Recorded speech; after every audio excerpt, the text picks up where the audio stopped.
নমস্কার বন্ধুরা, এই মুহূর্তে প্রধানমন্ত্রী আবাস যোজনার 1,20,000 টাকা নিয়ে দারুণ ঘোষণা করলেন মাননীয় মুখ্যমন্ত্রী মমতা বন্দ্যোপাধ্যায়। এবং এই বিষয়ে কিন্তু আনন্দবাজার পত্রিকায় ইতিমধ্যেই বিজ্ঞপ্তি প্রকাশিত হয়েছে।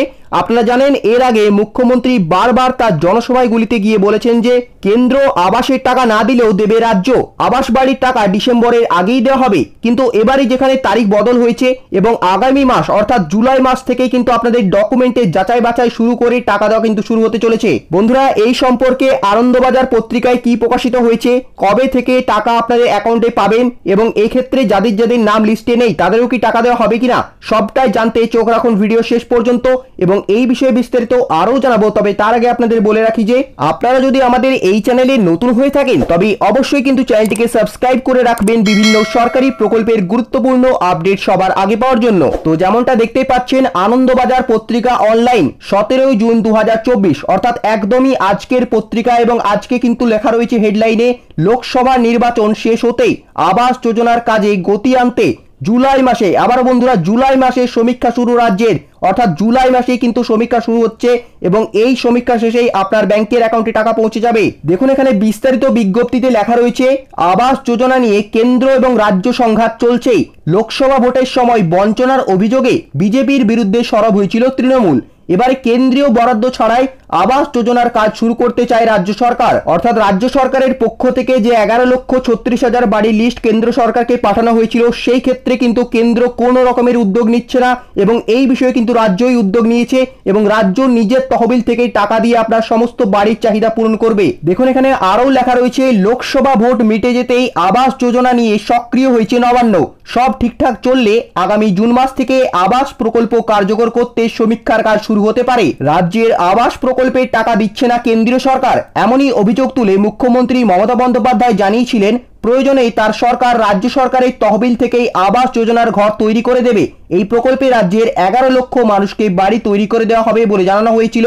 কিন্তু বিগত কয়েক মাসে আবাস যোজনা প্রকল্পে বাড়ি পেতে আরও অনেক নতুন নতুন আবেদন জমা পড়েছে রাজ্য সরকারের কাছে এবং সেই কারণেই কিন্তু ঠিক করা হয়েছে যে আগামী জুলাই মাস থেকেই সমীক্ষার কাজ শুরু করে প্রকৃত যে আবেদনকারীরা রয়েছেন তাদেরকে চিহ্নিত করে আবাস তৈরির কাজ শুরু করবে রাজ্য সরকার। গত কয়েক মাসে আবাস যোজনা প্রকল্পে ঘর বাড়ি পেতে আবেদনকারীর সংখ্যা বৃদ্ধি পাওয়া প্রসঙ্গে নবান্নের এক আধিকারিক জানিয়েছেন যে প্রাকৃতিক বিপর্যয়ের কারণে অনেক গরিব মানুষের ঘর বাড়ি ক্ষতিগ্রস্ত হয়েছে। ফলে যাদের ঘর বাড়ি ভেঙে গেছে, যারা আশ্রয়হীন হয়েছেন, তারা কিন্তু এবারে নতুন করে আবাস প্রকল্পে ঘর পেতে আবেদন জানিয়েছেন। এছাড়াও সরাসরি মুখ্যমন্ত্রী হেল্পলাইন নম্বরে আবাস যোজনার সুবিধা পেতে আবেদন জানিয়েছেন কয়েক হাজার মানুষ। এই সমস্ত বিষয়কে একত্রিত করে সমীক্ষার কাজ শুরু হবে। এক্ষেত্রে যেমনটি দেখা হবে যে কোনো অসৎ ব্যক্তি অর্থাৎ যারা ঘর পাওয়ার যোগ্য নন, যাতে তারা আবাস যোজনার সুবিধা না পান, তেমনই দেখা হবে প্রকৃত আশ্রয়হীন কোনো ব্যক্তি যেন এই প্রকল্প থেকে বঞ্চিত না হয়। অর্থাৎ যাদের ঘর বাড়ি ভাঙা গেছে, যাদের মাটির ঘর, তারা যাতে এই প্রকল্প থেকে বঞ্চিত না হয় সেই বিষয়টি কিন্তু দেখা হবে। নবান্ন সূত্রে খবর, এই সমীক্ষার কাজে ব্লকের বিডিও থেকে শুরু করে মহকুমা শাসকদের সরজমিনে পরিস্থিতি খতিয়ে দেখতে নিচু তলায় যেতে হবে বলে জানানো হয়েছে ইতিমধ্যে এবং এই বিষয়ে কিন্তু মুখ্যমন্ত্রী তাদেরকে নির্দেশ দিয়েছেন।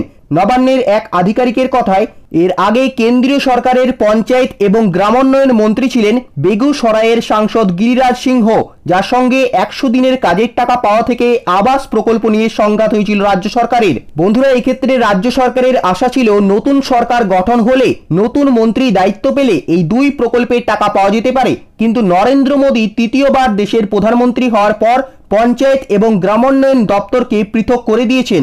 এক্ষেত্রে আরও লেখা রয়েছে, গ্রামোন্নয়ন মন্ত্রক চলে গিয়েছে সরকারের শেরিক জেডি ইউ এর লাল্লন সিংহের কাছে, আর পঞ্চায়েত মন্ত্রকের দায়িত্ব পেয়েছেন মধ্যপ্রদেশের প্রাক্তন মুখ্যমন্ত্রী শিবরাজ সিংহ চৌহান। বিজেপির অন্দরে শিবরাজ নরমপন্থী নেতা বলে পরিচিত হলেও তিনি কতদূর রাজ্যের এই দাবি দেওয়া মেনে অর্থ বরাদ্দ করতে পারবেন তা নিয়ে সংশয় রয়েছে নবান্নের আধিকারিকের একাংশের। তাই কেন্দ্রীয় সরকারের উপর ভরসা ছেড়ে দিয়ে এবার আবাস প্রকল্প দিতে আপাতত নিজেদের পরিকাঠামো এবং অর্থের উপরেই ভরসা করে এগোতে চাইছেন মুখ্যমন্ত্রী মমতা বন্দ্যোপাধ্যায়। বন্ধুরা, বুঝতে পারছেন যে নরেন্দ্র মোদী তৃতীয়বার প্রধানমন্ত্রী হওয়াতে কিন্তু পুনরায় গ্রামোন্নয়ন মন্ত্রক এবং আপনাদের যে পঞ্চায়েত দপ্তর সবটাই কিন্তু বিজেপির অধীনে চলে গেছে এবং বিজেপি এই ক্ষেত্রে বাংলায় টাকা দিতে চায় না।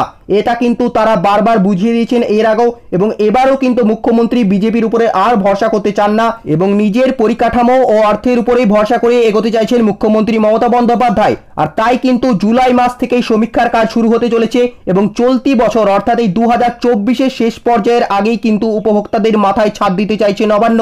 অর্থাৎ যেমনটা কিন্তু মুখ্যমন্ত্রী প্রতিশ্রুতি দিয়েছিলেন যে সকলের মাথার উপরে ছাদ ডিসেম্বর মাসের আগেই হয়ে যাবে, এবং এই ক্ষেত্রে কিন্তু জুলাই থেকে আপনাদের সমীক্ষা শুরু হচ্ছে এবং আপনাদের সকলের সমীক্ষা করে ডকুমেন্ট যাচাই বাছাই করার পরে ডিসেম্বরের আগেই আপনাদের টাকা দিয়ে দেওয়া হবে এবং ডিসেম্বরের মধ্যে আপনাদের সকলের মাথার উপরে ছাদ হয়ে যাবে বলে আশা করছেন মুখ্যমন্ত্রী মমতা বন্দ্যোপাধ্যায়। তো বন্ধুরা, বর্তমানে আবাস যোজনা প্রকল্প সম্পর্কে এই ছিল আজকের লেটেস্ট আপডেট, এবং এই রকমের গুরুত্বপূর্ণ খবরের আপডেটগুলি সবার আগে পাওয়ার জন্য আপনারা কিন্তু অবশ্যই আমাদের চ্যানেলটিকে সাবস্ক্রাইব করে নেবেন এবং তার পাশে থাকা বেল আইকনে ক্লিক করে সেটিকে অল নোটিফিকেশনে অন করে দেবেন।